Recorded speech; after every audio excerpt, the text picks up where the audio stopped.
Hey there, everybody. I hope you're ready to keep rolling and have another strong week. We had a paper due on the 23rd. I guess that's coming up, but so far only a handful of you have actually completed it. Hopefully, it wasn't too burdensome. But I might ask for some feedback to make sure that you guys are feeling like you're being supported. You have what you need to succeed. Online courses can be hard.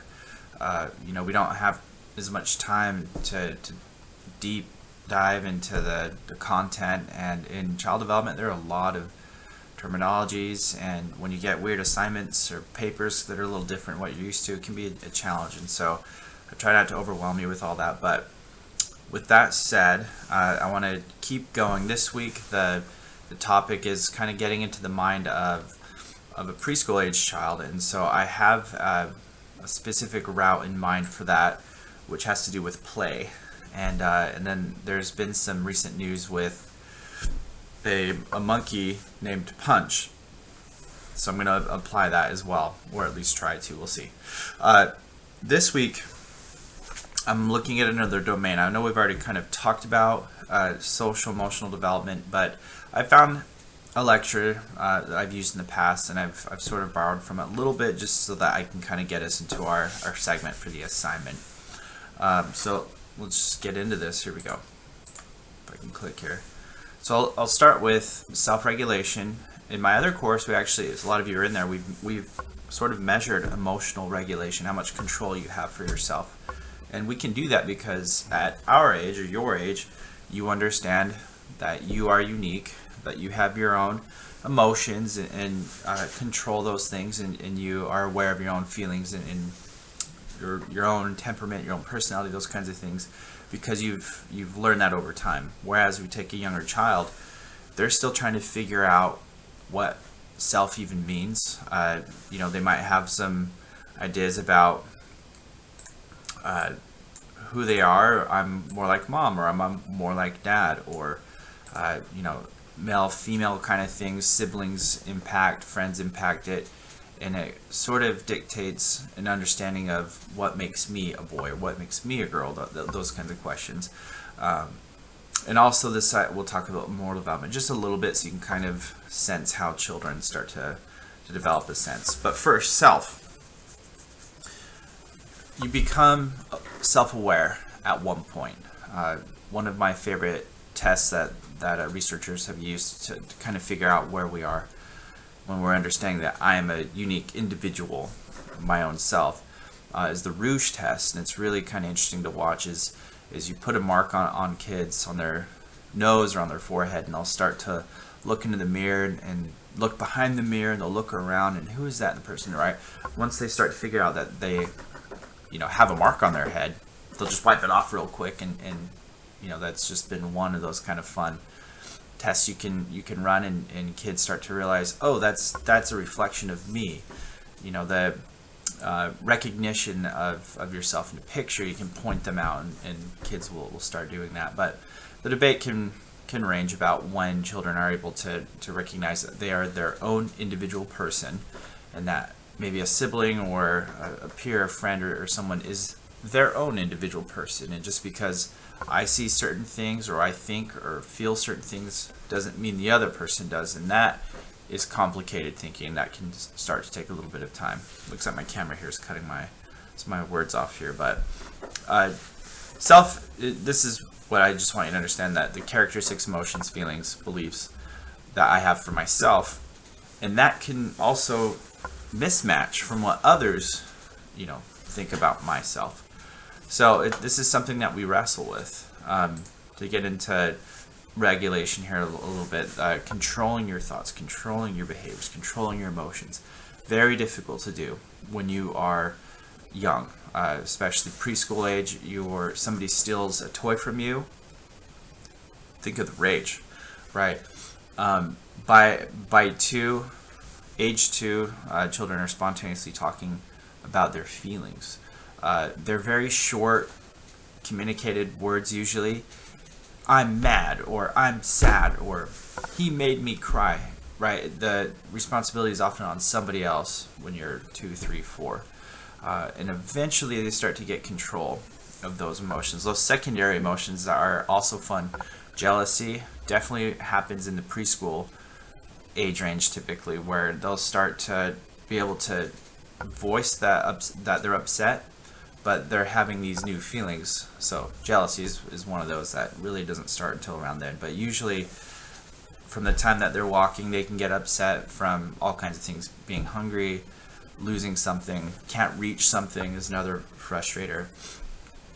But when we start looking at 3 and 4 and 5-year-olds, taking somebody's toy, even, and that's the thing, is even when you're not playing with an object, if you had been or you want to, and you're not touching it, and then another child comes up and takes it, all of a sudden the kid cares. And that's what I've had around me growing up, raising my own kids, is that it's like you weren't even playing with it, and all of a sudden it's a problem. So it's good to have emotions. It's good to have a wide range of emotions, and it's good to experience lots of different things early on too, because they start to develop this sense of self, understanding that how I behave can impact someone else, and that's a very complicated thing that kids perceive really early. They start to figure out, I'm my own individual person, and the choices I make can impact others. All right, they don't think of it that way, of course, but it's just kind of fun to talk about. But children, they can identify their feelings, and it's very common for a preschool teacher or even a parent to hold up some emojis. Which one do you feel? How are you feel? Are you sad? And you can really over accentuate to try to help children figure out what that means, to be sad or to be angry. And that's all it is. They'll experience it, but also talking about it is very common to do in public settings in preschool. This is what I keep going to, but not everybody experiences preschool. But so it's good to have parents that will talk about that. Now, we're primarily talking about social emotional development.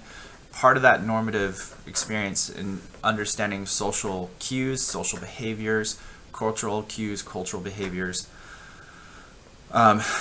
is this idea of more biological markers. Once we get to know a little bit more about the patterns, we can kind of look and see how that impacts social behaviors, behavioral behaviors, if that makes any sense what I'm saying. But it's quite natural to see preschool, pre-K, kindergarten, first, second, third grade. I'd go all the way up through there at that point, where we have children that tend to focus in small groups that are similar sex based. So you might find a bunch of boys playing with other boys, a bunch of girls playing with other girls, and it's pretty normal. And that's okay. Now, in terms of constancy, I have here listed at 7 years that a child might recognize, if I put on a tutu or a dress, I'm still a boy. It doesn't change those things. But this picture of me is too big here. Constancy can really come down to I would say even early preschool age, where they start to realize that what you wear doesn't change your biological factors. But it's still fun to talk about, or interesting, probably the best word, because as children start to notice, mommy's different than daddy, or I'm different than my parent, and that might happen when they're coming out of the bathtub or at a pool or something. They'll notice that people are different, and they'll talk about that. And sometimes they'll point out things. You can be in a gas station and two will say, "Hey, he's different skin color," like something like that. They'll notice these biological differences, and they point them out, and they don't have filters. So sometimes it can be embarrassing, but every single moment can be a teaching moment. But back to this. So this is interesting because they can become more comfortable around kids that look more like them, and that might impact where they group up in school, in a classroom, and it's all totally normal. What caregivers will do, parents or preschool teachers or whoever they're around, can just make sure that they're being respectful and not making fun of people or overly hyper focusing on differences. But just naturally, if you put a group of 20 kids in a room and they're spending a day like a classroom, it won't be surprising to see them kind of pair off, and girls will go with girls, boys will go with other boys, and that's pretty typical.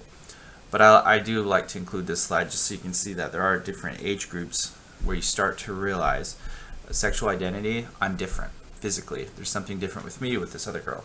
Stability, what I wear doesn't change, right? They understand I'll always have this or I'll always have this. Constancy is this idea that whatever you're wearing, however you do in your hair, however you brush your teeth, wherever you sit in the car, those kinds of things, it doesn't change what you are. So I would still put it probably around here. Most kids by 4 or 5 know that. But I have seen this question come up with other kids. One of my own kids wanted to wear a pink shirt. And does that make me a girl? No, it doesn't. But it has to be hot pink. It's just kind of a cute thing. But kids typically understand. And then we can give this wider range. But it's pretty normal to see kind of how kids behave and pair off into smaller groups. And I would say even as late as beyond this, so 3rd grade, I guess, is about 8 years old. You'll start seeing them mix a little bit more. You're kind of forced to in public schooling, or even groups or orgs or sports. Kids are on teams and leagues and stuff. They'll often integrate a little bit more. That's great. Okay, moral development. Why I wanted to talk about this, I just feel like this is an important piece. I'll just briefly talk about it because as you are being shaped in the world with your social cues, cultural cues, and your behaviors, if you're being raised in a good situation, you're more likely going to have opportunities to make moral decisions or to kind of be fed the golden rule or other things that would help you be respectful, make good decisions, be an honest person. Those kinds of things were typically taught. And if you think about all the content, think about the shows some of you watched growing up. Maybe not as much SpongeBob, but Bluey, Daniel Tiger, those kinds of things. Every single episode of those shows, there's little dilemmas. And within those dilemmas, within 15 minutes, kids have to solve this situation. Oh no, what's going to happen? So this idea of moral development, first we have to have a conscious. So if you don't know who you are, so I'm going to go back to this idea. Let's say you're 2, you can't quite understand that what I see here can be a different view than what mom sees over there. So maybe our conscious isn't quite at a point where we're able to differentiate right from wrong. If we hit somebody because we feel upset, you have to understand 2 to 3 years of age it's very simple. And moral choice, moral reasoning, it's about what I feel now. Early on, I'd say age 4, age 5, we really can start to grasp that they can feel a certain way and that's okay. I can feel a certain way and that's okay. But what's not okay is hitting or something. So we have to really start teaching them early on. What's interesting at age 2 usually is kind of when the kid will start to learn, oh, if I drop this, it makes a sound. And then mom will pick it back up, say, don't drop that, put it back on my plate, and I'll pick up a fork, drop it again, and I get this circular reaction. It's real fun, and I can cause something to happen. Infants actually learn this real quick too. As parents, sometimes they're just like, you need this, don't drop it again. They'll just want to throw food and stuff like that. So they're doing it because they get the attention, they hear a reaction, and they're learning something. It's a cognitive growth and a physical control too. So there's a lot going on. But as a parent gets a little bit more cross, a little bit more upset, a little bit more angry or frustrated, they'll start to display that, and then children can actually start to learn, oh, don't do that, that's no. Anyways, so that's where they start to develop this moral reasoning. Now, Kohlberg has this real complex system where we're trying to understand different stages we get to in our moral reasoning, understanding right from wrong. So this is just kind of the simplified version of it, but in our pre-conventional level, according to Kohlberg, we first want to just avoid punishment. We're not going to do anything wrong because I don't want to get in trouble, right? And we kind of limit it to that thinking. As we get a little bit older, we start to understand, okay, if I behave a certain way, there's a reward. There's light at the end of the tunnel. There's a reason I'm going to stay within this rule so that I can get this after. I can get the treat if I'm good. And then as you age through there, we start to actually question what moral reasoning, right? Early on, never steal. That's always wrong.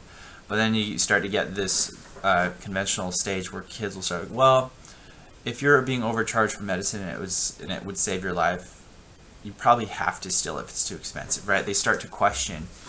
This is kind of cool to look at how children, teenagers, they start to become more complex in moral reasoning. And there's always the Kohlberg scenario. You can say, hey, this person created this medicine for real cheap. Or another situation could be this guy really needed to take some bread to feed his family, but they were trying to charge him too much, so he had to steal it. Early on, especially this pre-conventional stage, no, you should never steal. It's always wrong. It's never okay. And then again, in conventional, well, maybe he can make restitution, pay it back some other time. So lines become a little bit more blurred. But what's interesting is your moral reasoning only improves. So it's not that it's becoming blurred. It might be just there's other factors at play. And the older you get, the more you're able to kind of pay attention to what those might be. All right, let me keep moving. I know I'm going quick. Dimensions of parenting. I'm only going to bring up parenting a little bit because it can impact your social emotional behavior. It can impact your development so that you become, you understand norms, you understand relationships. Growing up, you have parents that teach you these things. And this is the context that I would hope that most of us were in, where you might have a degree of parental warmth who help you grow and learn the rules. Expectations, behaviors, and if you don't do those things from early ages all the way up through your age now, that a parent might be there to say, hey, you've messed up, and punishments will change over time. But the reason this is important is because it can help kind of explain who you are now or who you will become. If you have parents that are said to be authoritative, this is talked about in every class I ever teach probably. Excuse that. You might have parents that were authoritative, where they're firm, so you're not getting away with things. Like you're still seeing punishments happen when you mess up or a sibling breaks something, lies about things. Authoritative parents hate lying. They do not like that because it's a major disrespect, and they lose trust. But they still love you. It's well known. They make it known. You tell your kids you love them often. We want control with expectations and rules and guidelines, but we're also loving and kind and caring and want you to do well, want you to become independent, right? All these good things. This is where most of us probably are. And occasionally we have one parent that might be more controlling, more authoritarian, a little bit cold, not necessarily saying I love you or hugging you very often. Expect you to follow along and not question. We have our permissives or rejects. Now most of us have at least one parent is authoritative. I would guess well over 60% of us. Then you might have one parent that's a little bit more chill or relaxed, a little more permissive, so they don't control you as much. I would almost prefer passive, because I'm a little bit more like that as I've gotten older too. Like, well, I don't recommend you do this, but you're welcome to make your own choice. And it's not me trying not to be authoritative, but when I see things that don't necessarily have a huge outcome, error in their life or my own life, I tend to be relaxed, and that leaks into my teaching. Occasionally I'll have a student say, hey, I've been really sick these last few days. Can I have more time to write a paper? Now personally, I know I've had that paper out for 2 weeks or a certain length of time. It's like, well, you kind of wait to the end, but it doesn't really impact me that hard. Now if I have a bunch of kids that are constantly pushing the line and wanting more time, that can then inhibit things I want to do later. So that's where I start to get a little bit more staunchy about it. But it really, to me, it's not the worst thing. I'd rather students like my class than be stressed from it. So I guess I'm getting into my own teaching philosophy here. But typically permissive parents, children will sometimes perceive that as they're not loved or they're not cared for, and that's the danger with permissive. So we want you to be structured, and we want you to know that you're loved, and we want you to make good choices. And authoritative is just the best place for that to be, because permissive kids, or parents, kids again, that they'll feel like, okay, I have this parent that will accept me for who I am, which is great, but I'm also not really pushed. Or I make a mistake and there's really no punishment. Or I steal something, I'm not really that worried about being punished. These ones are often just not around. These kinds of parents that just, maybe a step parent or a parent that doesn't live with you. You don't see them very often, and so there's just really no control, very little love. And the other thing with authoritative, go back to that one, is that we will negotiate. And so if you have a parent that has a rule, I often will use your bedtime, or what time you have to be back into the house by. Those kinds of things can change with age if you can negotiate those kinds of things. So early on, when you're raising an infant, a toddler, a preschooler, hopefully you're using these authoritative tactics, but you have a 2-year-old that says, I want to eat chocolate cake at 3 in the morning. Authoritative parent would say, no, absolutely not. I love you, but no way in hell. Because you can really easily spoil a toddler. And sometimes they call the shots in life. And it's not always easy, but for me, I always take my kids grocery shopping with me, HEB, and if they're going to throw a tantrum, I refuse to give in to them. But I also often refuse to leave. I'd say, we'll just wait until you're done. And sometimes one of my kids was so stubborn, it's like, well, I basically have to leave. But I would just never give in to him if I could help it. I've already talked about these. Right, but exerting firm control. So authoritative parents, we're not the fun bestie. We're not your best friend. We're your parent, and we keep those clear guidelines, because when challenges come, kids misbehave. We want them to know that they've messed up. One tactic I use for that, growing up, if kids were fighting over the PS5 or the Switch, I guess we have PS5. What else do we have? GameCube, Wii. That's it. I would literally just take the object and I would yell at it, especially when they're really young, and I'd put it up high, and I would talk to the kids. I'd be like, let that Wii know it caused a fight. Wii's old now, but I had that going for a long time. So you can kind of punish the object and let it know what it did wrong, and kids will hear that and they start to figure things out. Oh, okay. Punishment, I'm not going to really talk about. One thing with parenting is, again, I punished the object when I could, if it made sense. And it's fun to watch toddlers, because they're like, whoa, what's going on? Kids, as they get a little bit older, they start to figure it out. But don't punish out of anger, right? Punish kids based on the behavior, and just make that very clear, how much you love them, care for them, and want them to do well. But this is unacceptable. And then you can briefly give them the why, depending on how old they are. But 3 or 4, if they're just throwing objects or hitting somebody because they're jealous or they're upset that they took something, most of the cases that's what it is. Or it could also be they don't want to eat a food. I was also kind of relaxed on that, because children can taste food better than we can as adults. And so, one rule I had with food is, okay, you have 2 broccolis, I'll just cut one in half. Okay, now you tell me which half you're going to eat, and I'll eat the other half. Is that a deal? So I'm getting more broccoli. And then I'll do that again with the other one, and then they still eat a whole broccoli. It's just, they're just stupid. They're not, I'm just kidding. But if we're overemphasizing the anger, the frustration, what we're actually doing is priming them, so that if I'm constantly yelling or throwing objects at kids and punishing them physically, I'm teaching them this is how you do it. And so someday you're going to repeat this same behavior, and that might be bad for relationships in parenting.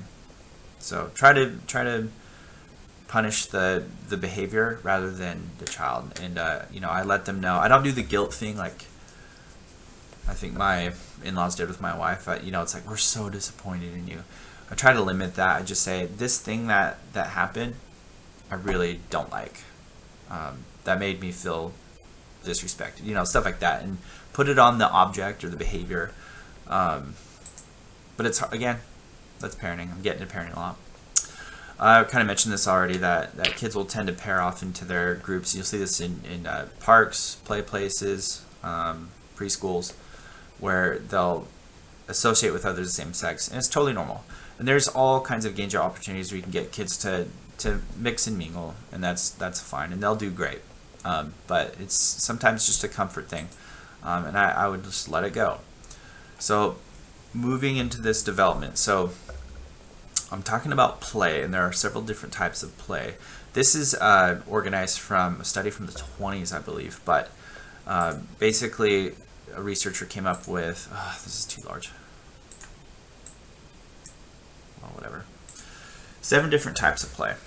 And what I would like you to do is, in the assignment, I'll actually list different examples, and I just want you to do a match to see how well you do it. So you might need to research a little bit more than what I'm going to provide you here.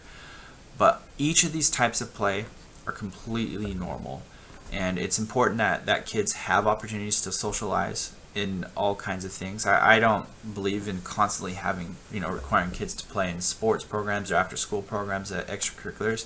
It's okay to take some time, let them be bored. I emphasize that over than constantly doing everything all the time. But these different kinds of play, this came up with parents when I used to run a after school parent thing over here at the CYC on campus. Parents were so worried that their kids weren't being socialized, or they didn't have enough friends, or that they weren't using as many words as they should, or this other kid is off doing these other things where my 4-year-old is still barely really talking. And it's like, hey, these are all normal. You have some kids that learn how to swim at a young age. You have some kids that learn how to walk at a young age. You have some kids that are potty trained at a younger age, and it's really no cause for concern for the most part. There's occasionally non-normal development factors and issues that kids can get some speech help with or other things, but for the most part, it's all pretty normal, and most kids can kind of figure it out just at their own time.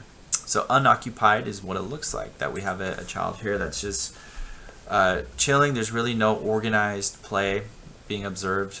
They might be just kind of phase out, looking out a window in this case, or watching other kids play.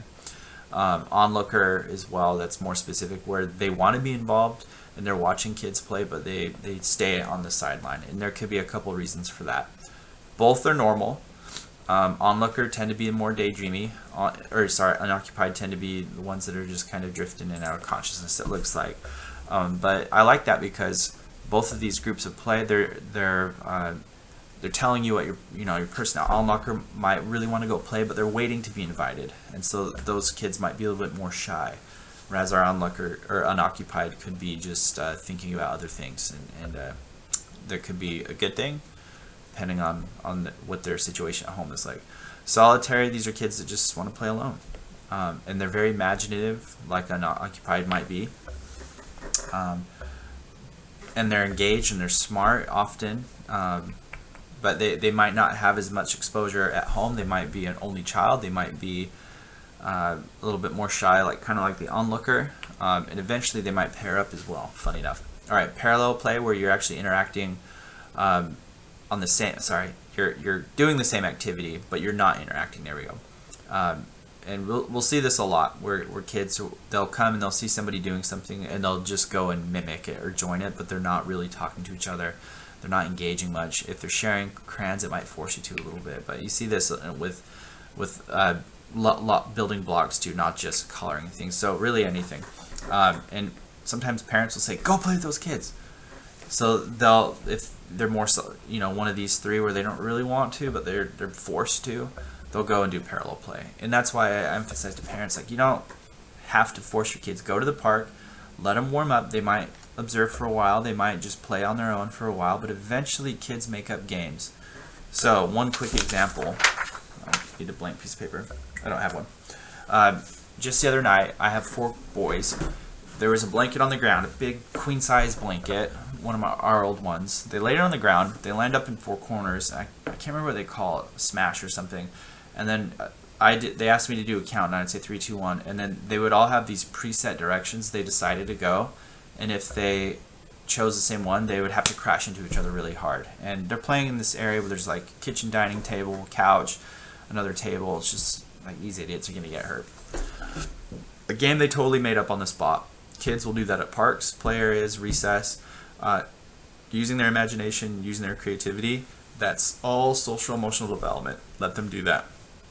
Occasionally some of these kids might be bullied out, either knowingly or unknowingly, but that's still an opportunity for some development, and I think it's all great.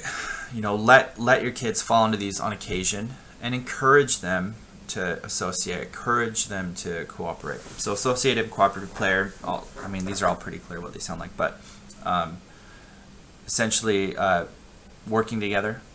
Cooperative is a little bit more hands-on. Let me see if I can move this so you can see what they're doing. So, you know, fairly small peer group here. There we go. But they're both great. You know, you're working together in this sense a little bit more than this, where you're associating with each other. I have another table here. I guess I can show this one. Social play, you know, could be another word for this cooperative. But in any case, we want children to experience all of these at different points and warm up into it. And if you see that happening, where they're going from unoccupied to social play, maybe within the space of a day, with the space of 2 years, it could really vary just based on their mood. How much time did they get sleeping, or were they fed well enough? Is home secure? Those kinds of things can kind of help feed this or dictate this. So it's interesting. It's kind of fun to go out and observe. So if any of you have an hour to go, I was gonna say Chick-fil-A, but anywhere where there's a play area. I can't think of one anymore in Kingsville. A park, if you have kids, or if you have younger siblings that have kids and they're hanging out, just kind of pay attention to this kind of stuff, and you'll start to see a lot of it real quick, and it kind of stands out. You know, you figure out who the shy kids are, and if you're a teacher and you see somebody's constantly just watching others play, or they're just playing on their own, go and talk to them on occasion and encourage them, and eventually you might find another kid that's similar. You say, hey, let's look out for this kid and make sure that these boys and girls have somebody to talk to or play with or sit with at lunch, and those eventually warm up into nice friendships, and there's a chance for good development. You've all been there probably. I pulled this off a website, but kind of the theme was thinking like a preschooler in my syllabus, and I sort of deviated from that just so I can get a social emotional lecture in there. But if you're trying to spend a little bit more time as a caregiver or as a teacher or as a coach or somebody where you're working with these younger kids, it's helpful to get down to the preschool age level. Think about what 3 to 5 year olds think about. They ask a lot of questions, and if you get those kids, ask the question back. And I've been there with, you know, how do tires work? How do cars work? How do windows work? And they'll ask all these questions of things that they're seeing, you know, wherever they are. I ask them back, and be playful, experiment without fear, try different things. You get hurt, get dirty, touch grass is what they say now. But be present, be in the moment, use your imagination. If they're using theirs and they're constantly bugging you with things, just get dirty and go with it. So occasionally I'll have a kid make a huge mess. You know, if I could, I'd try to remind myself to just get in the mess and go with it. So once kids take advantage of that, the fun ends. But I had these big chocolate milk mixes, Nesquik, and they would dump it all out. And the first couple times, like, okay, let's get the play cars and drive around through it. But then they thought, oh, we're gonna do this every single time, so we don't buy Nesquik. If a toy doesn't work, try again or find a new way to play. Be stubbornly persistent. And preschoolers are. So if you're doing that with them, you know, solving problems with them. I remember once as a parent, I had a toddler that wanted the juice in the fridge, and he was like reaching up for it, trying to get into the fridge. So I would pretend I couldn't do it. Oh my gosh, that tripped him out. He's like, "Whoa, you can't get in the fridge." You can just see their mind working. But you play around with kids, you get down to their level, speak to them at that level too sometimes, where, you know, children can understand a lot more than they can verbalize at this age. But if you break your sentences up, especially if you're a coach or teacher, if you want them to get out a crayon and a piece of paper, more likely you're going to hand those things to them. But if you say, we want paper, get your crayon, and you just give these, you know, very simplified instructions, you know, kids function really well, and that helps improve their confidence. I know this is kind of going away from the moral development, but play is kind of where I wanted to focus this lecture. If you're coaching kids or you're commanding kids as a parent at home, if you simplify the instructions, that can help them, you know, perceive a little bit more about what it is that you want them to do, and that helps build their confidence. And hopefully, as a parent, you're watching them and how they socialize, and that will too.